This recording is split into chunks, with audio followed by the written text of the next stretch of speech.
शेतकरी मित्रांनो नमस्कार. टेक्नो फार्मिंग या यूट्यूब चॅनलवर तुमचे सर्वांचे स्वागत. आजच्या व्हिडिओमध्ये आपण GSP क्रॉप सायन्स या कंपनीच्या इलेमेंट या बुरशीनाशकाविषयी माहिती बघणार आहोत. माहिती घेत असताना त्यातील घटक असेल, तसेच त्याचे मोड ऑफ ॲक्शन असेल, तसेच ते कोणकोणत्या बुरशीजन्य रोगांना नियंत्रित करते व त्याचे वापरण्याचे प्रमाण, अशा सर्व माहितीवरती आज आपण चर्चा करणार आहोत. शेतकरी मित्रांनो, माहिती घेण्याआधी अजून जर तुम्ही आपल्या चॅनलला सबस्क्राईब केले नसेल तर सबस्क्राईब करा. तर शेतकरी मित्रांनो, आपल्या भारतात जर कुठली चांगली कंपनी असेल तर ती म्हणजे GSP क्रॉप सायन्स. तर तिचे जे काही प्रोडक्ट आहे तर अतिशय युनिक व दमदार प्रोडक्ट आहेत. तर आज आपण त्यांच्या इलेमेंट या बुरशीनाशकाविषयी संपूर्ण माहिती बघणार आहोत. तर व्हिडिओ हा शेवटपर्यंत बघा, म्हणजे तुम्हाला इलेमेंट या बुरशीनाशकाविषयी संपूर्ण माहितीही मिळेल. तर शेतकरी मित्रांनो, इलेमेंट या बुरशीनाशकात आपल्याला कोणते घटक हे पाहावयास मिळत असतात. तर यामध्ये आपल्याला थायोफ्लोझामिड हे 15% व डायफेनकनाझोल हे 20% आपल्याला SC म्हणजे सस्पेन्शन कॉन्सन्ट्रेट या फॉर्म्युलेशनमध्ये आपल्याला पाहावयास मिळत असतात. तर शेतकरी मित्रांनो, याची जर का आपण मोड ऑफ ॲक्शन बघितली तर थायोफ्लोझामिड, तर हा जो काही कंटेंट आहे तर हा GSP क्रॉप सायन्सचा पेटंट मॉलिक्यूल आहे. तर हा सिस्टमिक बुरशीनाशकांच्या गटामध्ये येत असतो. तर हे बुरशींच्या मायटोकॉन्ड्रियल इलेक्ट्रॉन ट्रान्सपोर्ट सिस्टीमवरती अडथळा आणतो. त्यामुळे बुरशींची वाढ त्या ठिकाणी थांबत असते व पिकाच्या आतमध्ये जाऊन हे त्या ठिकाणी आपल्याला बुरशीजन्य रोगांवरती संरक्षण देत असते. त्याच पद्धतीने डायफेनकनाझोल, तर हे सिस्टमिक बुरशीनाशक आहे जे बुरशींच्या स्टेरॉल डिमिथिलेशनवरती परिणाम करते. तसेच बुरशींच्या सेलवॉलला डॅमेज करून हे बुरशींना त्या ठिकाणी मारत असते.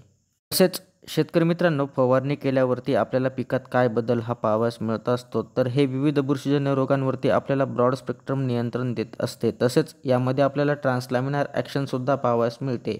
म्हणजे बुरशी कुठेही असली तरी त्या ठिकाणी जाऊन हे बुरशीला त्या ठिकाणी नियंत्रण देत असते. तसेच फवारणी केल्यावरती हे पिकाला संपूर्ण आतून आपल्याला संरक्षण देत असते. म्हणजे फवारणी केल्यावरती हे पिकामध्ये शोषले जाते व शोषल्या गेल्यानंतर हे पिकाला त्या ठिकाणी संरक्षण देत असते. तसेच याचा वापर आपण प्रिव्हेंटिव्ह व क्युरेटिव्ह अशा दोन्ही अवस्थेत याचा वापर आपण करू शकतो. म्हणजेच रोग आल्यावरती व रोग आल्यानंतर आपण जर का याचा वापर केला तर त्या ठिकाणी आपल्याला चांगल्या पद्धतीने नियंत्रण हे मिळत असते. त्याच पद्धतीने शेतकरी मित्रांनो, इलेमेंटचा वापर आपण कोणकोणत्या पिकात करू शकतो. तर सर्वच भाजीपाला व फळवर्गीय पिकामध्ये आपण याचा वापर करू शकतो. तर शेतकरी मित्रांनो, हे आपल्याला कोणकोणत्या बुरशीजन्य रोगांवरती आपल्याला नियंत्रण देत असते. तर आपल्या पिकातील करपा, भुरी, downy mildew, sheet blight, anthracnose तसेच पानांवरील ठिपके अशा विविध बुरशीजन्य रोगांवरती आपल्याला चांगल्या पद्धतीने नियंत्रण त्या ठिकाणी देत असते. तसेच शेतकरी मित्रांनो, याचे प्रमाण आपण काय घेऊ शकतो. तर याचे प्रमाण आपण प्रति लिटर पाण्यासाठी 1 ते 1.5 मिली प्रति लिटर पाण्यासाठी आपण फवारण्यासाठी घेऊ शकतो. तसेच एकरी वापर करायचा झाला तर एकरी आपण 200 मिली प्रति एकर घेऊन आपण फवारणी करू शकतो. तसंच याची जर का आपण रेनफास्टनेस बघितली तर रेनफास्टनेस ही 2 तासांची आहे. म्हणजे फवारणी केल्यावरती 2 तासात जरी पाऊस आला तरी आपल्याला चांगल्या पद्धतीने नियंत्रण त्या ठिकाणी मिळून जात असते.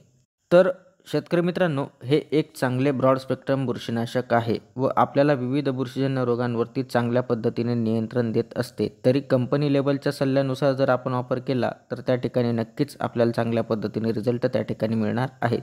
तर शेतकरी मित्रांनो, आज आपण GSP कंपनीच्या इलेमेंट या बुरशीनाशकाविषयी माहिती बघितली. ती माहिती तुम्हाला कशी वाटली आम्हाला कमेंटद्वारे नक्की कळवा. तसेच तुम्ही जर आपल्या चॅनलवरती नवीन असाल तर आपल्या चॅनलला सबस्क्राईब करून व्हिडिओला लाईक करा, शेअर करा. धन्यवाद.